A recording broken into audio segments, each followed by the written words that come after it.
Tuko Mafia, tuko Mafia, tuko Mafia tena. Mafia ni kisiwa kimoja kizuri sana cha kutalii, cha kutembea, kuna vitu vingi sana vya kuvutia. Welcome Mafia. Njooni Mafia, usafiri wake wa burudani, usafiri wake wa raha kabisa. Welcome Mafia. Bwana, tupo na ndugu yetu hapa, tupo na my brother. Tuna swali kidogo tunataka tumuulize. Tuone kama atalijibu. Manake tuna watu wengi sana wamelishindwa hilo swali. Tunataka tumuulize. Brother, mambo vipi? Safi. Uko poa? Uko poa. Familia vipi? Fresh. Mambo yanaenda? Amani. Tunataka tujue majina yako. Unaitwa nani? Afizi Shaibu Amanzi. Afizi Shaibu Amanzi. Yeah.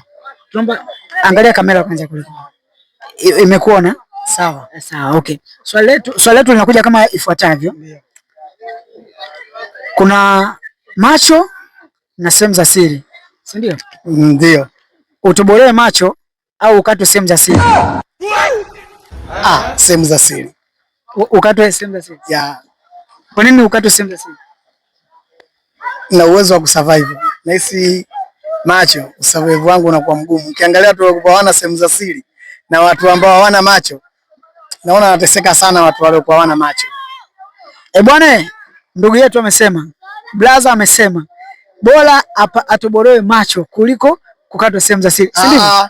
Bora ni sehemu za siri zifanye kazi kuliko kutobolewa macho. Bwana, bora akatwe sehemu za siri. Ndio hivyo? Hapana. Bora unanitangazia nani?